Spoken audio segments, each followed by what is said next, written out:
Bueno, en este caso intentamos sintetizar temas tanto de toma de muestra junto con elección de antibióticos, ¿verdad? Para facilitar el proceso de toma de decisiones, tal vez a la hora de estar ahí con el paciente tomando la muestra o llenando los datos, ¿verdad?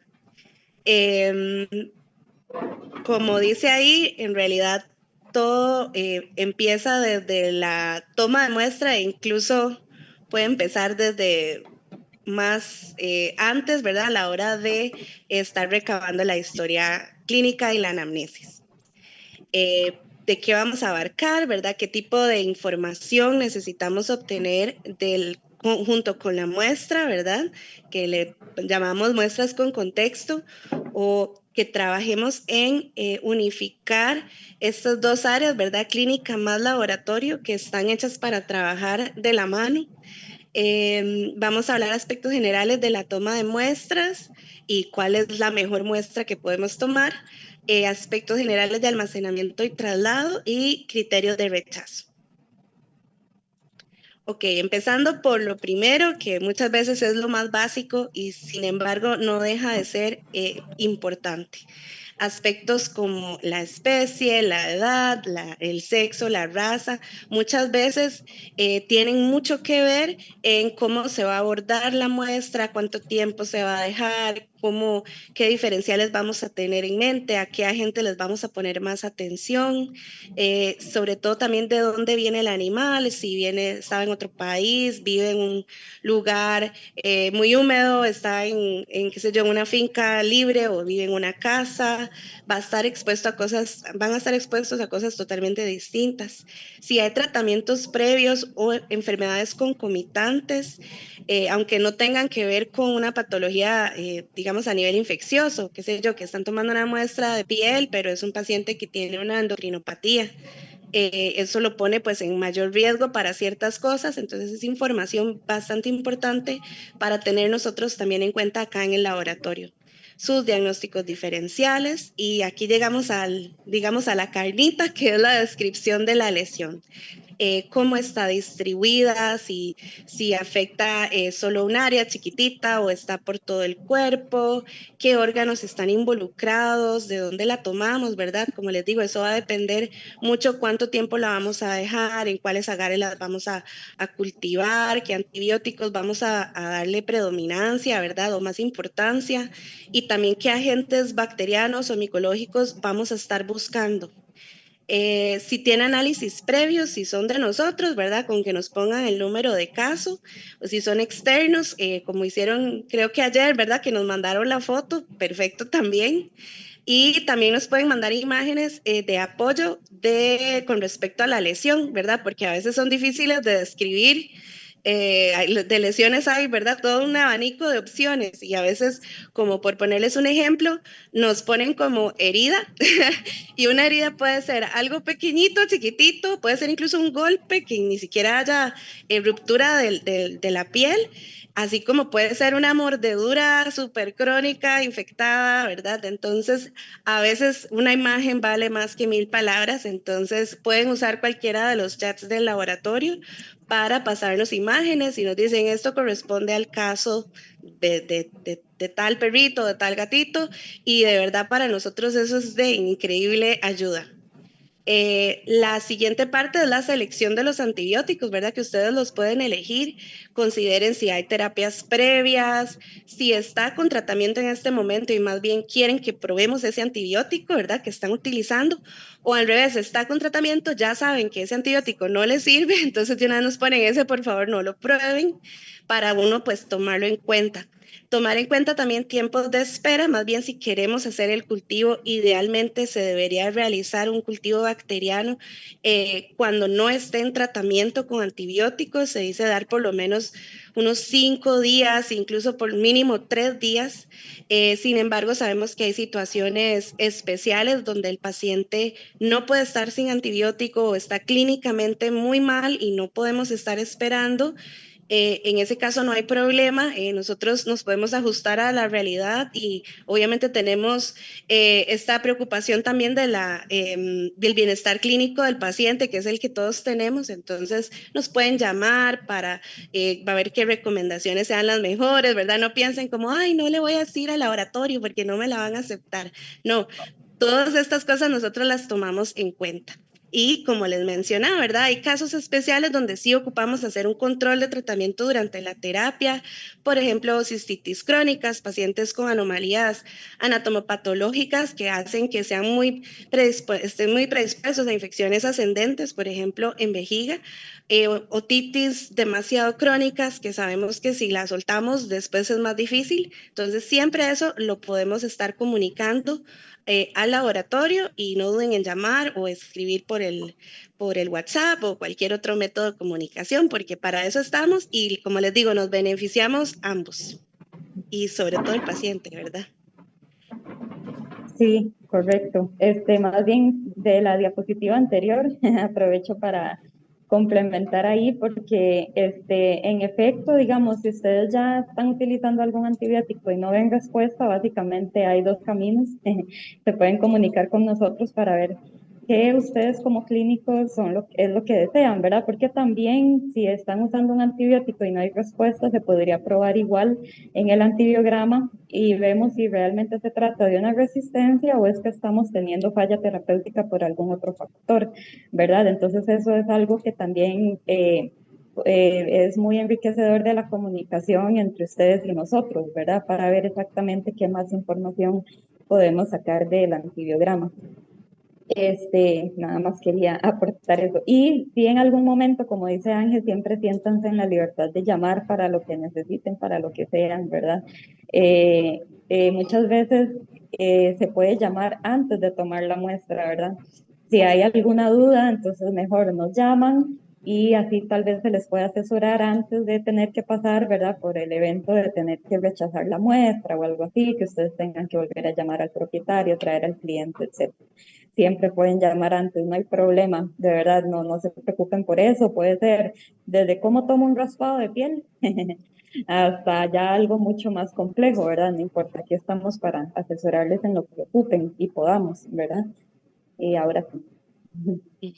Yo aquí en esta diapositiva le quería comentar, porque digamos, acá en las pruebas microbiológicas es muy importante tener en cuenta que los pacientes tienen una microbiota normal en su cuerpo, ¿verdad? Tanto en la piel como en mucosas, en algunos órganos internos, ¿verdad? Entonces, cuando nosotros vamos a hacer estudios microbiológicos, este principio es importante tenerlo siempre presente. Por eso la limpieza previa en toda toma de muestra es sumamente importante. Porque si no hacemos limpieza previa, toda esa microbiota normal y transitoria es lo que vamos a aislar. Y eso es una carga bacteriana usualmente alta, considerable. Hay zonas con cargas mayores, ¿verdad? Por ejemplo, nariz, intestino, pero siempre vamos a aislar, si no hay limpieza previa, una buena cantidad de microbiota normal o transitoria. Y usualmente estas bacterias tienden a crecer mucho más rápido que las potencialmente patógenas o implicadas en el proceso, ¿verdad? En la lesión, en la enfermedad. Entonces, si no hacemos buena limpieza previa, se vuelve difícil, ¿verdad? La interpretación clínica del resultado que les podamos entregar porque muchas de estas bacterias, como les digo, crecen más rápido y crecen en mayor cantidad. Entonces, pueden llegar a inhibir totalmente la bacteria realmente implicada o pueden enmascararla. Entonces, la limpieza previa es sumamente importante. No, digamos, de los tres agentes más comunes, clorexidina, alcohol y solución salina estéril.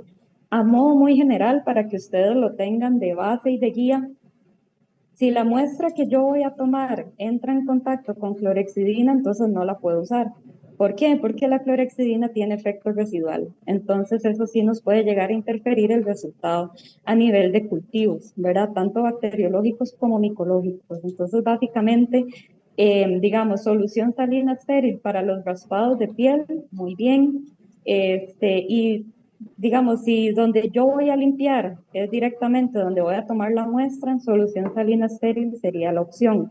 El alcohol también puede servir en estos casos, lo que pasa es que hay que ver el tipo de lesión, ¿verdad? Porque arde mucho, entonces para no generar disconfort en el paciente y dolor, entonces en lugar de usar alcohol se usa solución salina estéril.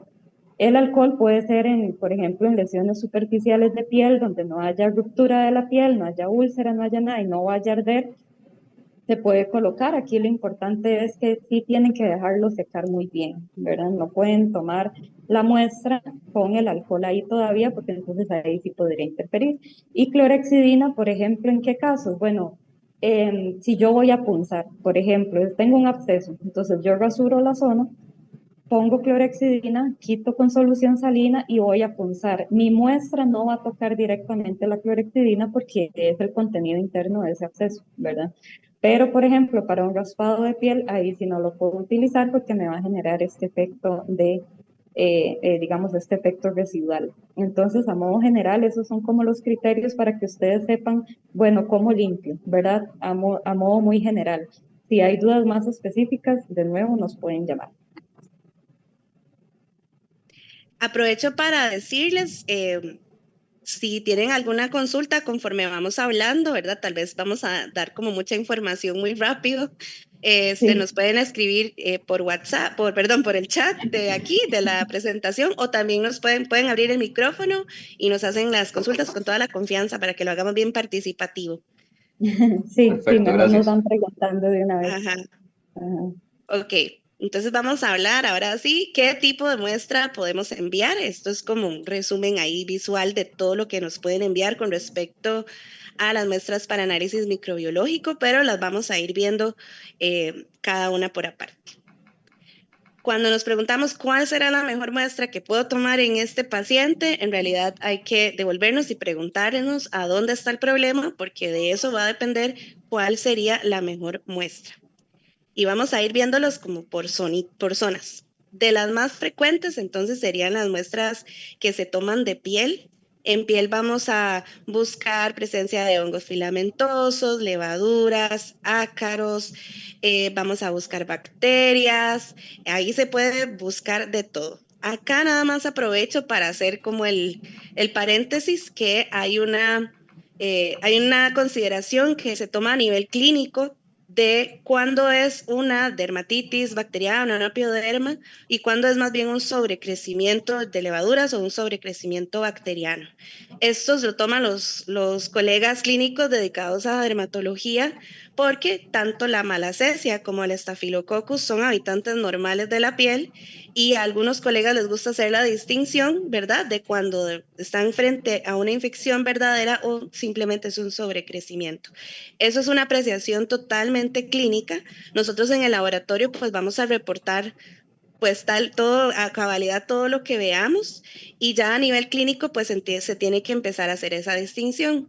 Una cosa que se utiliza, que utilizan algunos colegas, es si se visualizan figuras de fagocitosis, es decir, ven leucocitos fagocitando las bacterias o los agentes microbianos, ¿verdad? Eso es algo que se puede ver, ocasionalmente se puede observar en una tinción Gram. Sin embargo, la tinción ideal para observar eso es una tinción tipo Romanowski, como las que se utilizan para las citologías, porque ahí podemos ver el detalle celular, podemos ver dónde está el citoplasma y si efectivamente las bacterias o los cocos, en este caso, están dentro del citoplasma o afuera. Entonces, para que lo tomen en cuenta, siempre ahí les vamos a poner a la derecha de la pantalla todos los análisis que se pueden hacer y voy a incluir citología porque es una herramienta que se puede utilizar junto con el resto de los análisis microbiológicos. Ese era el paréntesis. Entonces empezamos con de las muestras más frecuentes que recibimos, ¿verdad? Sería un raspado de piel. En un raspado podemos buscar ácaros, podemos buscar estructuras fúngicas cuando hay sospecha de dermatofitos. Lo más recomendable es hacerlo, o la forma correcta de realizarlo es hacerlo bien profundo hasta que el paciente, ¿verdad?, sangre. Eso es importante hablarlo con el propietario, tal vez con antelación, sobre todo los propietarios que son como más apegados a la mascota, ¿verdad? Que va a sangrar, que pues le va a causar cierta incomodidad, pero tampoco es un dolor muy agudo y que es necesario para que accedamos a partes más profundas de la dermis y encontremos ahí lo que estamos buscando. Em, a ese mismo raspado, ¿verdad? Después de haber hecho el raspado, podemos incluso acompañarlo de un hisopado, ¿verdad? Tomamos un hisopo, lo humedecemos con solución salina estéril y lo podemos pasar sobre la, digamos, la lesión que causamos con el bisturí.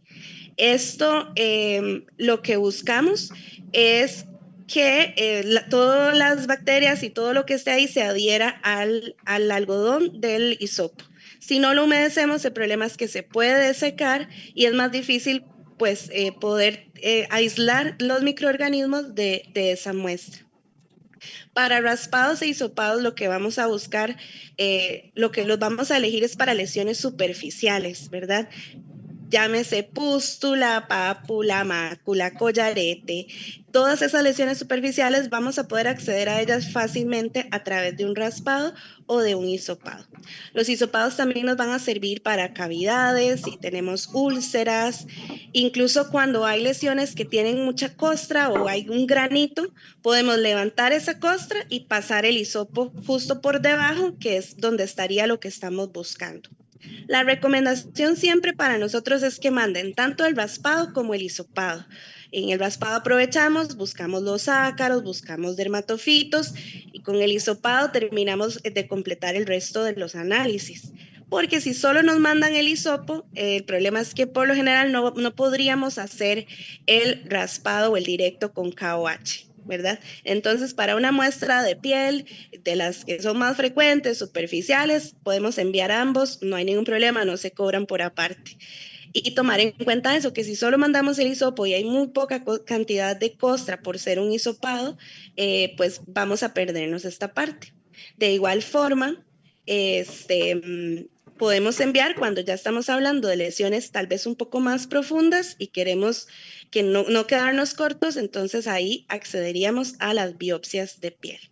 Estas las vamos a usar para lesiones nodulares, piodermas profundas, si hay tractos fistulosos o úlceras crónicas, sobre todo casos que a veces tal vez ya le han hecho un hisopado y el resultado no fue muy concluyente o no mejoró con la terapia, optemos entonces por las biopsias. Para las biopsias vamos a utilizar en solución salina estéril, las podemos tener en un frasquito y las ponemos junto con solución salina estéril para poder enviarlas. Y vamos a buscar, como les digo, principalmente agentes microbianos que causen lesiones profundas, micosis profundas o pioderma profundo. Y es muy importante, casi siempre cuando toman biopsia, ¿verdad? Toman unos fragmentos, los envían a histopatología y otros fragmentos los envían a microbiología. En este caso, bien importante recordar que a los que van para micro no pueden ser los que están con formalina, ¿verdad? No pueden estar cerca del formol, no se podrían utilizar y se dañaría la muestra. Entonces, nada más tener como un frasco con formol y otro frasco con solución salina estéril. Ahí nada más quería, Ángel, de una vez repetir, porque esto sí me interesa mucho que se lo lleven todos.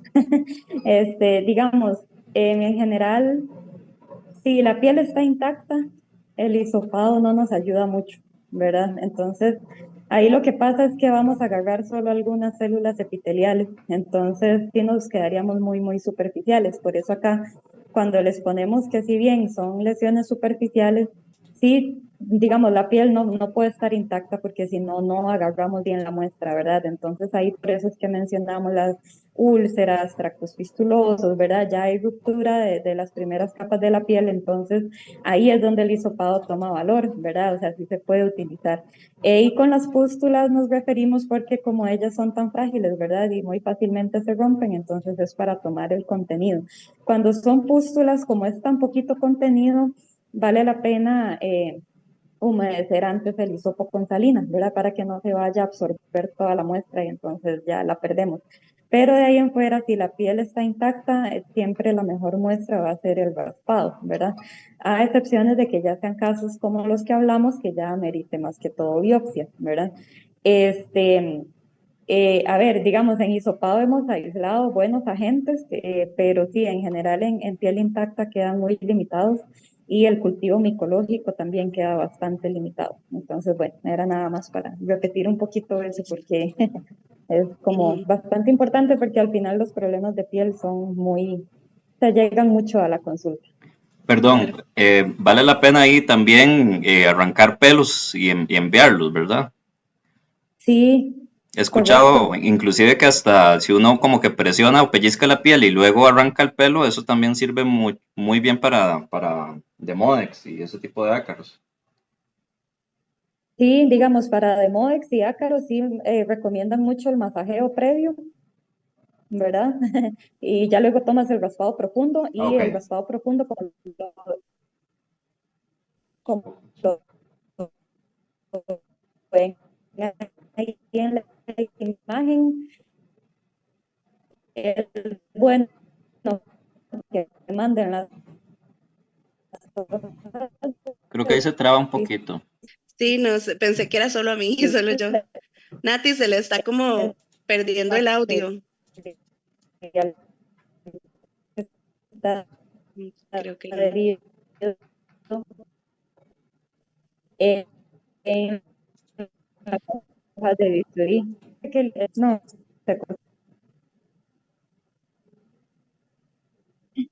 sí, Ya le sí voy a... ay, No, no se le sé, fue el audio un ratito. Se le cortó el audio hace ratito. como en qué parte me Como habré quedado. después de que estábamos hablando de los tomar la muestra cuando hay Demodex. En el masajeo me Ajá, quedé, dicen ajá, aquí. ajá. Bueno, está bien, sí, que el masajeo es muy útil, ¿verdad? En esta, para favorecer, tratar de obtener los ácaros, porque al final el detalle es que muchas veces las reacciones de piel son muy exacerbadas y la cantidad de ácaros es pequeña, ¿verdad? Hay una reacción muy grande a poca cantidad, entonces por eso a veces cuando hay sospecha de ácaros cuesta tanto llegarle al diagnóstico mediante los KOH porque a veces cuesta realmente raspar justo la zona donde estaba el ácaro, ¿verdad? No siempre es tan fácil. Entonces el masajeo como que ayuda bastante. Pero bueno, lo que decía es eso, se masajea, se toma el raspado profundo. Bueno, primero la limpieza, ¿verdad? Toma el raspado profundo y cuando toman el raspado pueden también arrancar pelo y lo envían. Lo que decías que es ideal que manden ambas, ¿verdad? Porque cada parte de esa muestra, como ven en la imagen, que hay pelo y las hojas de bisturí con el material ahí adherido, cada una tiene su función. Digamos, para ver el KOH, muy útil ese material adherido junto con el pelo, ¿verdad? Para la parte bacteriana, más el material del bisturí. Para el cultivo micológico, más el pelo. Entonces, si nos mandan ambas, la muestra queda pues, muy bien tomada, ¿verdad? Y es muy útil y vamos usando ambas. Pero bueno, eso era más que todo. Ok. Sí, Estaba nosotros respondiendo. en el laboratorio, en realidad, uno entre más muestra le mandan, más cantidad, pues la verdad, uno más feliz aquí. Obviamente entendemos que, qué sé yo, a veces las lesiones más bien son muy pequeñas o no están tan diseminadas a través del cuerpo, o a veces, qué sé yo, el perro no coopera mucho o el propietario es el que no coopera. Entonces, pues hay condiciones de condiciones, pero cuando pueden tomar mucha cantidad, pueden tomar todo lo que quieran, escamas, pelo, costra, de todos lados, y es, sobre todo si es algo que está bastante multifocalmente distribuido. Para Sí, nosotros mejor. Y como dicen Nati, cada uno de esos pedacitos de tejido los vamos a utilizar, un pelo para una cosa, la costra para la otra. Y como les digo, ese tema de las pústulas, cuando son muy evidentes y están todas cerraditas, a la hora de pasar con el bisturí, vamos a romperlas y ahí es cuando toma sentido, ¿verdad? Con un hisopo humedecido, tomarlas para ojalá poder recuperar ese material que va a estar lleno de las bacterias que efectivamente son las que están participando en la patología. Sí, correcto. De hecho, esos hisopados que se toman a veces levantando el grano, que queda ya como esa parte húmeda, ¿verdad? Y hay ruptura ahí de las primeras capas de la piel, ese hisopado pues también es bastante útil, más que todo a nivel de cultivo bacteriano y gram, Ujú. ¿verdad? Pero entonces es una muy buena muestra también, la pueden enviar con el raspado sin problema. Ok, y similar a piel, pasamos a oído, ¿verdad? Aquí también vamos a buscar, es la misma disyuntiva de bacterias y levaduras, ¿verdad? Infección versus sobrecrecimiento. Y también vamos a buscar, pueden haber ácaros, pueden haber hongos filamentosos también. En el caso de los hisopados, es importante que nos van a servir cuando se trata de lesiones en oído externo, ¿verdad? De nuevo, el hisopo no va a ser muy profundo, el muestreo. Cuando estamos sospechando de ácaros, ¿verdad? Que tienen esta secreción tan característica, ya a veces desde que lo están viendo en el consultorio lo pueden sospechar. Podemos tomar la muestra de dos formas o introduciendo un poquito de 3 gotas de aceite, masajear y luego retirar ese material con una jeringa, ¿verdad? Y enviar ese material o podemos directamente, si hay un montón de secreción, enviar ese cerumen. ¿Cómo enviamos ese cerumen? Utilicemos el extremo de madera del hisopo largo, no utilicemos el de algodón porque ese cerumen se va a adherir al algodón, se va a absorber en el algodón, se va a desecar y ya no lo vamos a poder utilizar. Ya para cuando llega al laboratorio, tal vez ya está ahí apenas un pedacito ahí pegadito al algodón y no es diagnóstico. Entonces tenemos pues esas dos opciones. Cuando están presentes y son así como de libro, los otodectes, pues vamos a tener muchísima secreción. Aprovechemos todo, no tengan miedo a mandarnos mucha, siempre la queremos toda.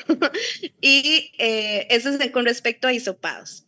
Cuando estamos sospechando de problemas más profundos o tenemos estenosis del canal auditivo, pólipos o masas, aquí tal vez vale más la pena hacer un lavado y esto se utilizaría con solución salina estéril. Se instila un poquito, ¿verdad? Se masajea y se vuelve a aspirar ese mismo líquido.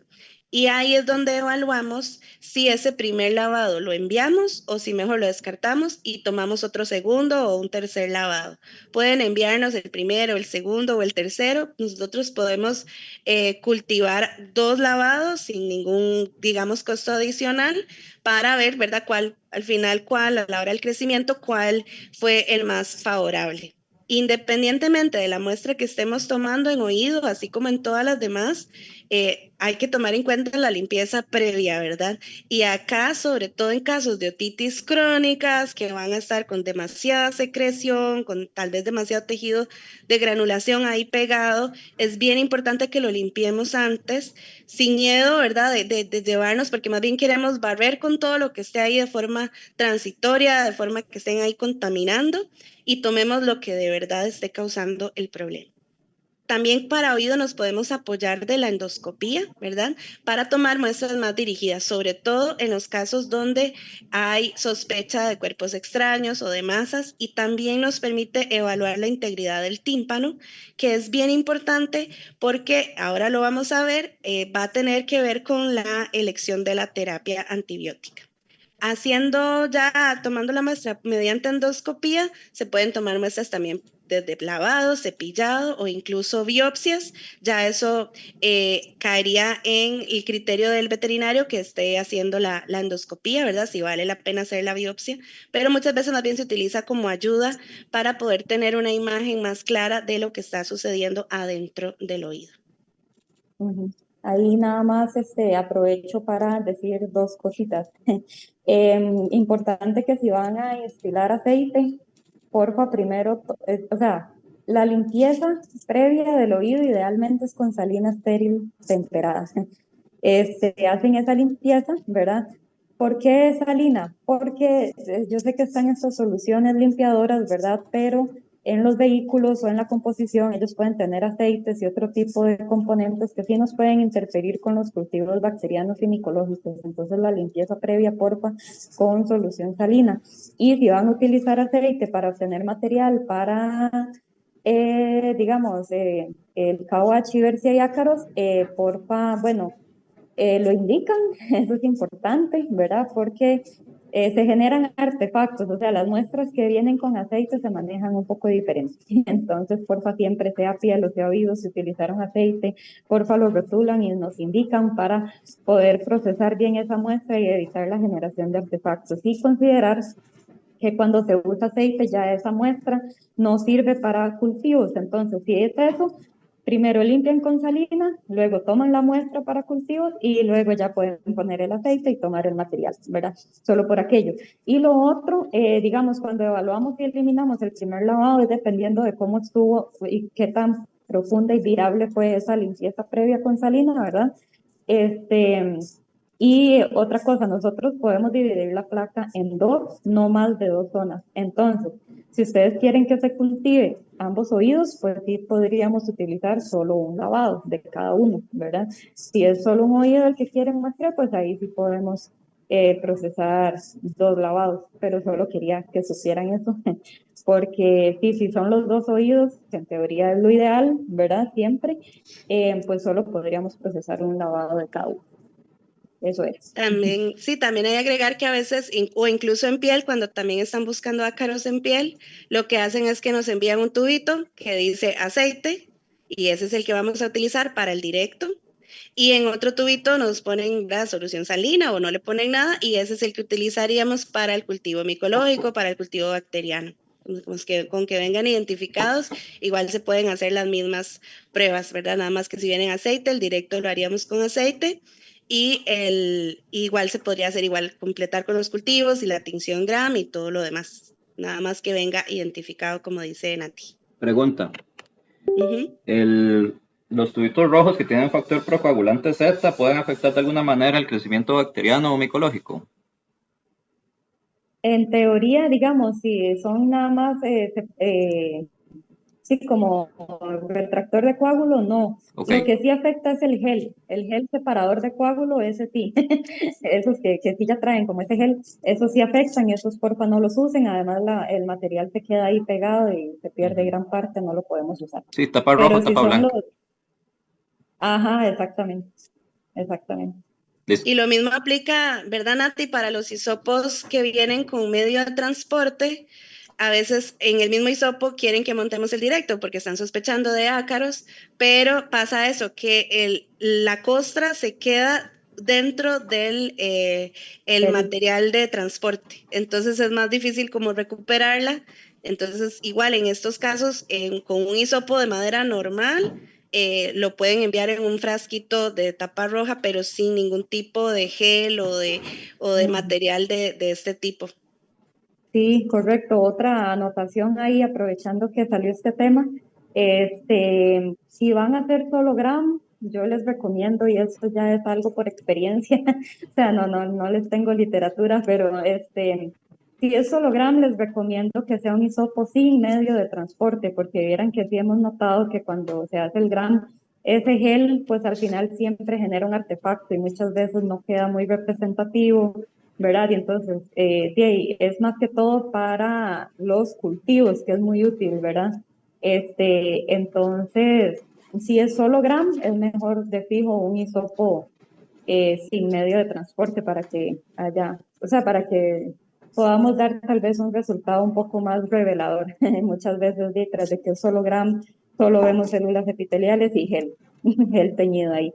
Este, y cuando sean hisopos sin medio de transporte y no se van a poder enviar ese mismo día, sino que van a ir a refrigeración y luego se envían, traten de colocar unas gotitas de salina que mantengan humedecido el algodón, porque muchas de esas muestras igual se secan y eso nos quita, digamos, se vuelve menos representativo, ¿verdad? Entonces, unas gotitas de salina se mantiene humedecido el algodón. Ujú. Ujú.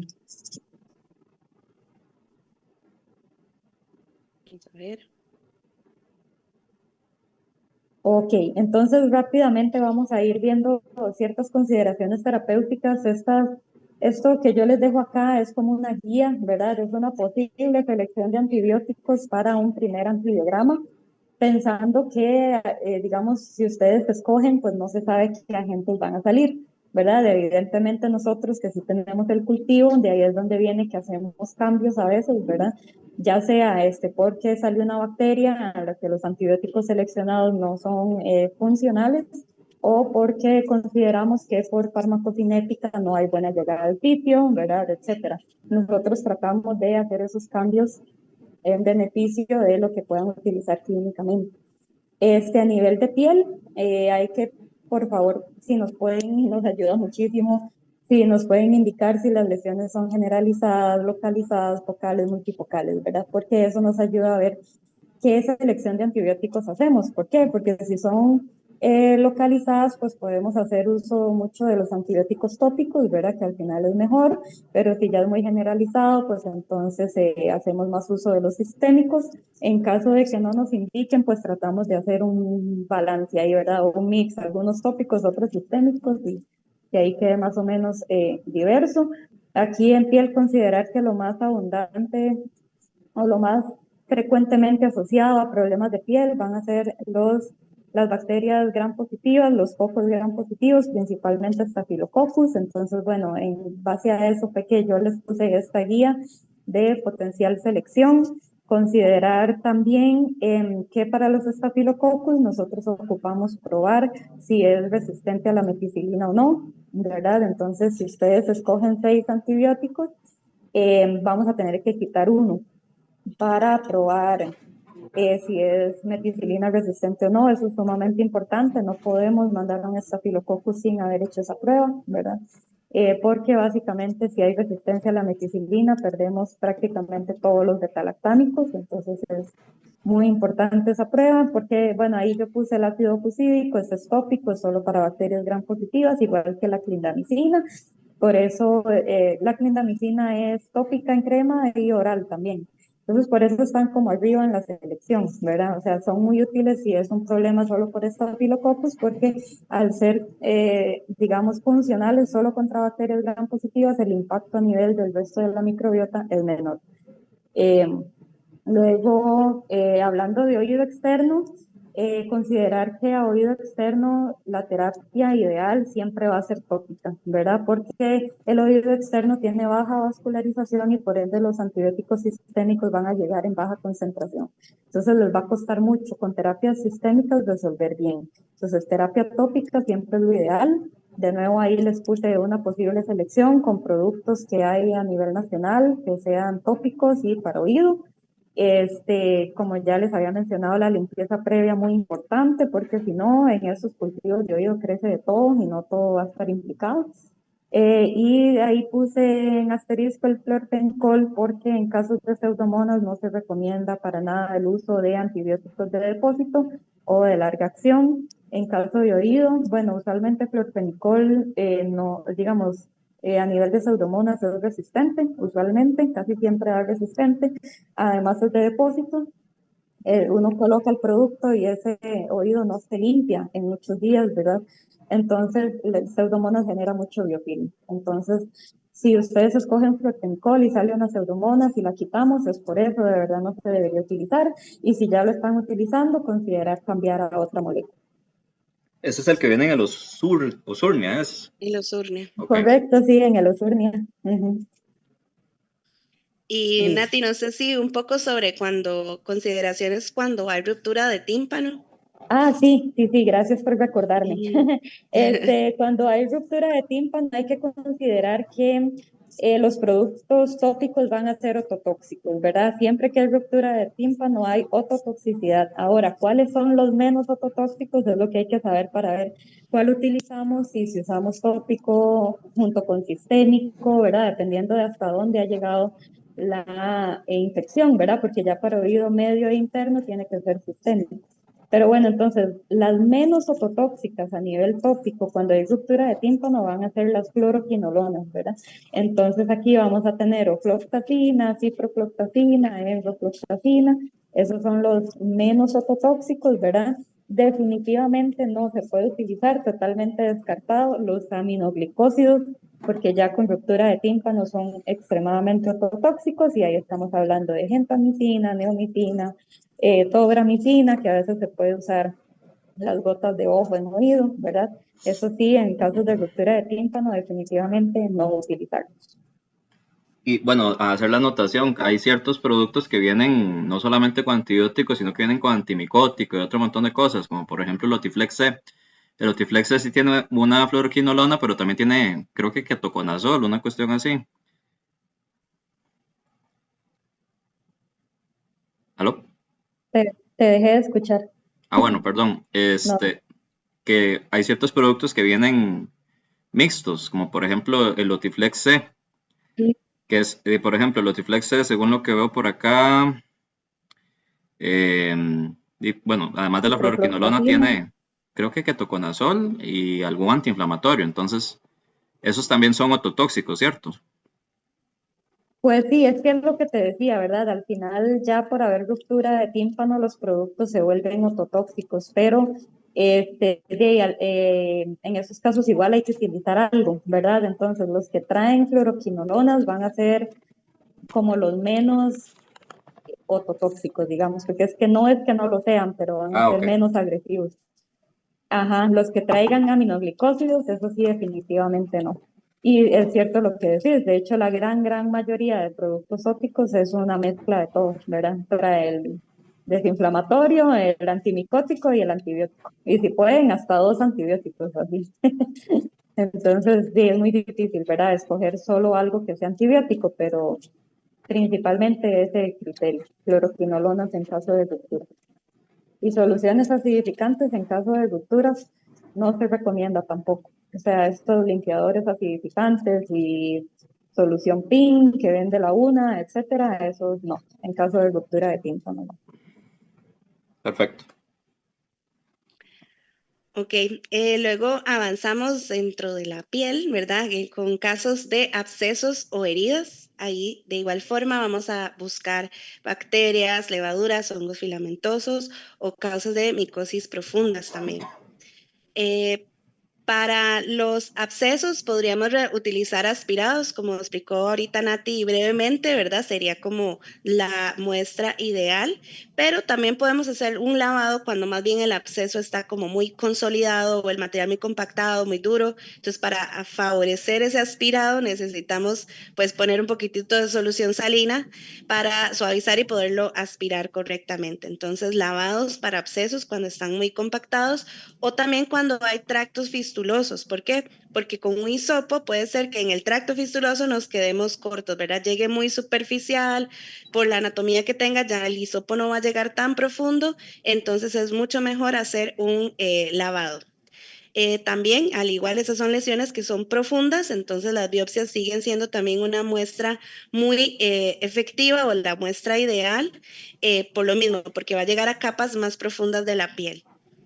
Y muchas veces, como les decía, en el caso de piel, también con abscesos o heridas, pueden ser lesiones que ya se les han hecho raspados, se les han hecho hisopados y no se ha llegado bien a la causa o están reincidiendo, entonces ya amerita no repetir el mismo hisopado, sino ahora irnos más profundo. Los hisopados, entonces, como les digo, para tractos fistulosos no necesariamente es el mejor. Nos sirven para úlceras, pero tenemos que saber que aquí vamos a tener información muy superficial. Y entonces usualmente sería como el último en prioridad para este tipo de lesiones. ¿Se pueden hacer excepciones? Sí, ¿verdad? Hay pacientes que, por ejemplo, que sean perros muy agresivos, que no se puedan sedar porque ya están con otro tipo de padecimientos. Entonces igual nos llaman, vea, la lesión es así, es muy profunda, pero no puedo, tengo que hacerlo de esta manera. Y ya también uno lo toma en cuenta también para la hora de interpretar lo que crece y también ustedes a la hora de recibir el resultado, ¿verdad? Si les queda alguna duda, ¿verdad? Saber que es porque se tomó de esta forma, que no necesariamente es la ideal. Ok, entonces de nuevo les fuimos dejando consideraciones terapéuticas, ¿verdad? Para una posible escogencia de antibióticos, incluso a ciegas. Con los abscesos hay que considerar que es un gran acúmulo de pus, ¿verdad? Entonces, eso ya es un ambiente muy hostil para los antibióticos por pH, por gran inóculo bacteriano, etcétera. Entonces, el drenaje previo de los abscesos siempre es sumamente importante hasta donde sea posible, ¿verdad? Algunos están en órganos internos y no se va a poder tocar. Pero entonces el drenaje previo es muy, muy útil para que ese antibiótico pueda llegar en mejor concentración, hacer mejor su efecto y haya más chance de éxito terapéutico a la primera. Acitromicina es una de las moléculas que se describe en alguna literatura como más estable en grandes acúmulos de pus, entonces por eso ahí lo puse. Ahora, todo depende mucho del agente implicado, ¿verdad? Es un macrólido que tiene ciertas limitantes en su espectro de acción. Entonces, de nuevo, esa es la utilidad del cultivo y el antibiograma, ¿verdad? Porque según el agente, ahí va a estar. Y si no, pues ahí les dejo las otras alternativas. Pero en general, con abscesos, esa es la consideración, ¿verdad? Que el acúmulo de pus es un reto para el antibiótico tener que hacer efecto si eso no se puede drenar. Si no se puede drenar, entonces hay que considerar posiblemente moléculas de amplio espectro, porque no vamos a saber qué es lo que está implicado, ¿verdad? Y que tengan capacidad de mantenerse estables en este ambiente hostil, por ejemplo, las fluoroquinolonas, ¿verdad? Y ahí yo, Pero, sí, perdón. ajá, no, no. No, que yo olvidé decir también, ahora que veo la imagen del absceso, que a veces nos envían hisopados de abscesos, ¿verdad?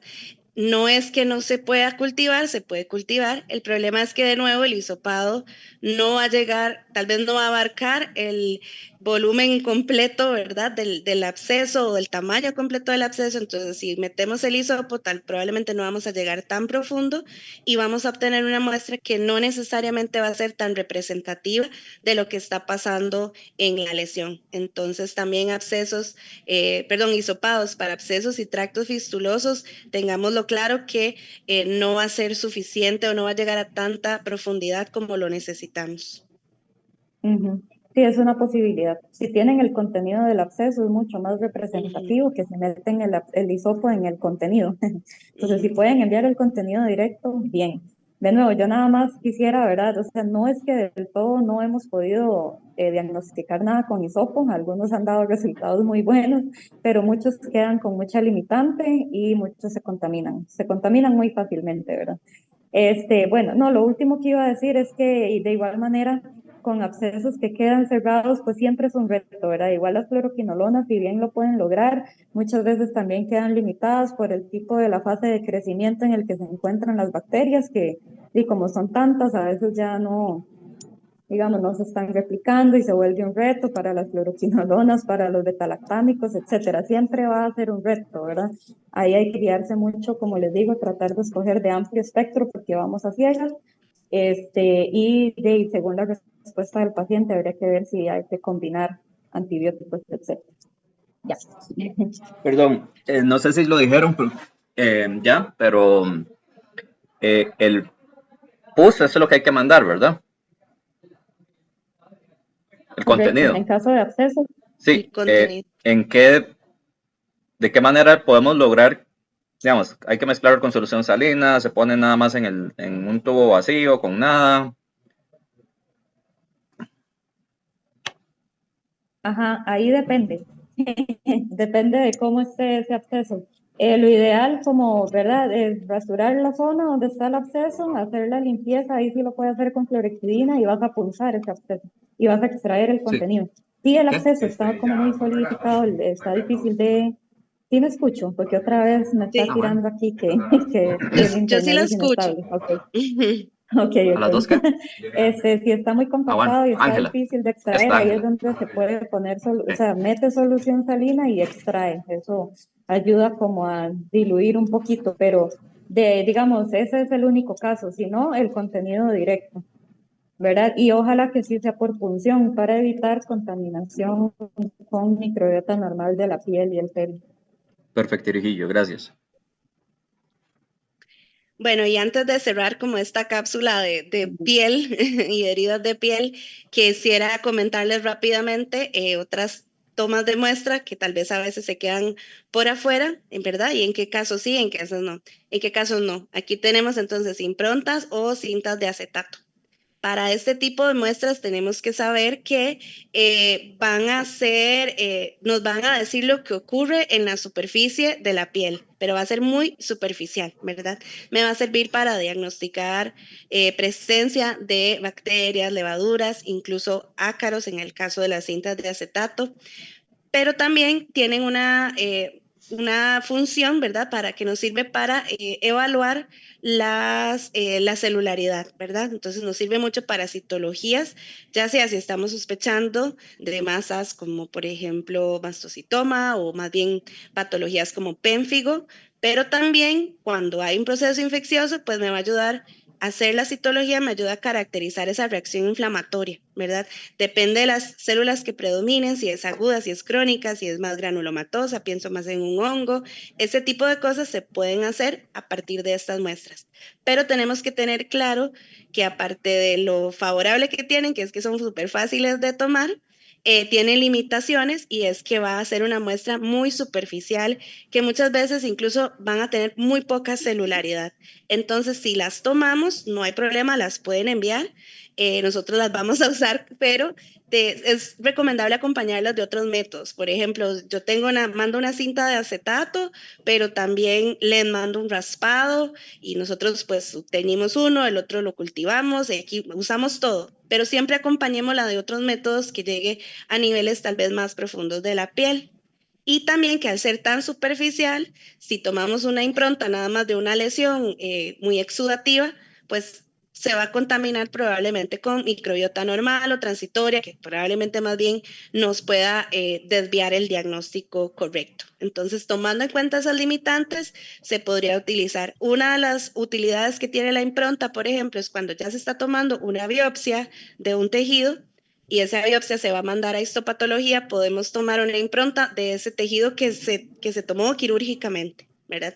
Porque queremos tener alguna información que tal vez esté más rápido que el resultado de histopatología, esa es otra opción. Pero sí es muy importante que sepamos las limitaciones para poder interpretar los resultados y también para acompañarlas de otros métodos. No es que no se pueden utilizar, pero acompañémoslas de otros métodos también. Y acá aprovecho para recordarles, ¿verdad? Que Albeitar tiene un combo que incluye el combo, que es un combo 5 más citología. Y es pensado sobre todo en lesiones que sean más profundas, que a ustedes tal vez les ha costado más, que no han tenido buena respuesta a tratamiento. Perfectamente, no es que tiene que ser solo para efusiones corporales, sino la podemos usar también en piel y pues esta es una de las formas, ¿verdad? Ustedes pueden tomar la impronta, la dejan secar al aire y eso después se puede teñir para evaluar la parte citológica y así como sale en la imagen, verificar si hay, por ejemplo, figuras de fagocitosis que nos terminarían de confirmar la presencia de una bioderma. Ok. Sí, ahí nada más decirles, como bueno, ya hemos mencionado, ¿verdad? Todo lo que ustedes envíen, nosotros vamos a tratar de utilizarlo. La cinta adhesiva a veces favorece mucho la adhesión de los ácaros, ¿verdad? La adherencia ahí en la goma. Entonces, posiblemente si mandan cinta adhesiva, bueno, recordarles que tiene que ser cinta transparente, ¿verdad? Nos han enviado a veces en cinta blanca, eso no se puede usar. Pero posiblemente lo vamos a usar para el KOH, ¿verdad? Para ver esa parte de los ácaros, e incluso a veces los dermatocistos quedan bien visibles en la cinta adhesiva, pero sí ocuparíamos el resto de las muestras, raspado y si gustan hisopado para el resto de pruebas, ¿verdad? Básicamente la cinta no se puede usar mucho más allá del KOH o el gramo.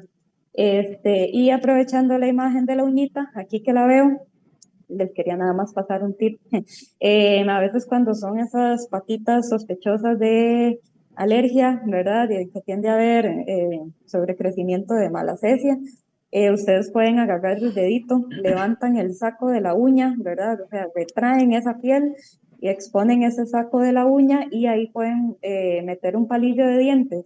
Usualmente, digamos, en esos casos, si realmente es por malacesia, ahí hay bastante acúmulo de malacesia en una secreción que tiende a ser como cafezuzca o medio negra, y lo pueden tomar con ese palillo de dientes y eso sirve para gramo y muchas veces es muy diagnóstico porque están muy, digamos, se acumulan mucho en esa zona.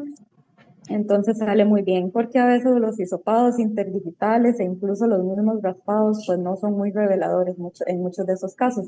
Pero tomar la muestra ahí, si es malacesia, posiblemente ahí salga muy bien. Eso sí, es solo para tinción grande, eso no se puede cultivar porque estamos usando un palillo de dientes, pero, pero bueno, ahí es como una buena técnica que a veces resulta muy bien. Claro.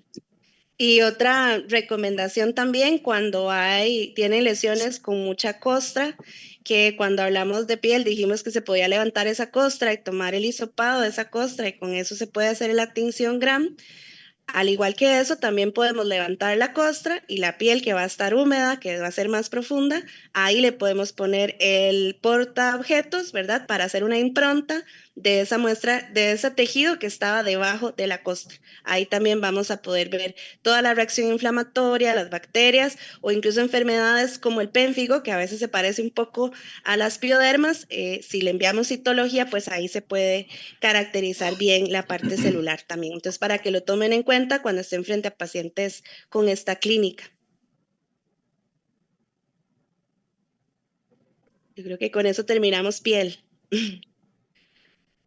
¿Cómo van? Los estamos llenando demasiada información. No, es información muy Van relevante. bien, vamos bien. Ujú. Piel era, bueno, de lo más largo, pero es también de lo que más llega. Ahora ya llegando a muestras de origen respiratorio, ¿verdad? Aquí vamos a buscar desde bacterias, también levaduras, hongos filamentosos, de afuera para adentro, ¿verdad? El tracto respiratorio alto. Vamos a hablar de muestras tomadas por lavado nasal. Aquí sí o sí hay que descartar el primer lavado porque estamos hablando de una parte del cuerpo que va a estar expuesta a demasiadas bacterias que van a estar ahí de forma transitoria y cero involucradas en la patogénesis. El hisopado nasal del todo no se recomienda por esta misma razón. Sin embargo, como les venimos diciendo, hay casos de casos y si hubieran un caso con demasiada destrucción del tejido, que los cornetes del todo es imposible accederlos a partir de un lavado, entonces pues nos llaman, nos avisan y se toman todas las consideraciones que se puedan tomar y envían un hisopado con las mismas restricciones de que va a ser una muestra que pueda estar contaminada y que puede llegar a ser más bien muy superficial. Aquí también, bueno, el primer lavado se descarta, pero pueden enviar el segundo y el tercer lavado. Y como dice Nati, tenemos dos espacios en la placa donde podemos cultivar dos lavados distintos sin ningún tipo de costo adicional. Y ahí nosotros mismos elegimos en cuál el cultivo está como más puro y esa sería la bacteria a la que más le vamos a dar prioridad. Avanzando, ¿verdad? Seguirían los lavados bronquialveolares. Aquí es para poder acceder a vías aéreas bajas. A veces también lo que toman son lavados traqueobronquiales. No hay ningún problema, se pueden trabajar ambos, pero sí es bien importante que nos identifiquen bien la muestra de cómo la tomaron, ¿verdad? Si es un lavado traqueobronquial o si es un lavado bronquialveolar. ¿Por qué?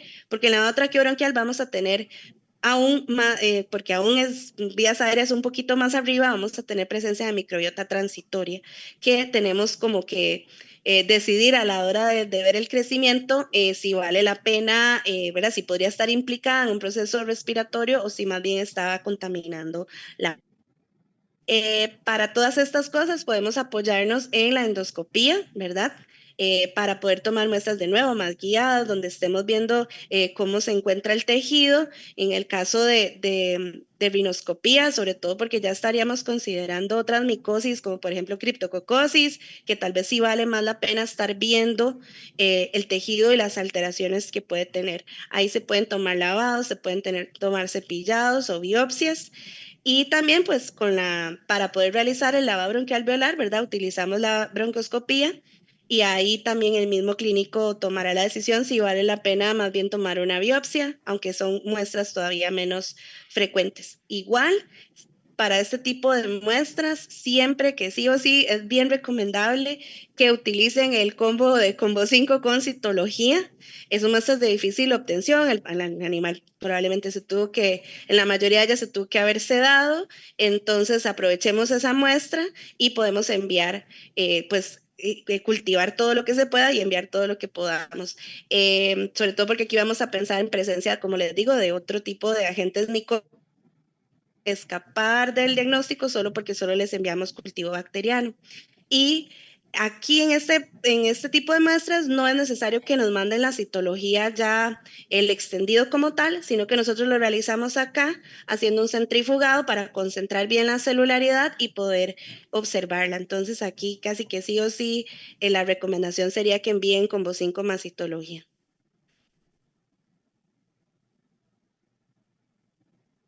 Ok, de nuevo respecto a los antibióticos, ¿verdad? Aquí hay que considerar por farmacocinética, ¿verdad? Ocupamos que llegue bien tanto a pulmón como a secreciones, ¿verdad? A los líquidos respiratorios. Entonces, bueno, doxiciclina la pongo de primera porque es uno de los antibióticos más recomendados y que más se utiliza incluso en la práctica clínica a ciegas, ¿verdad?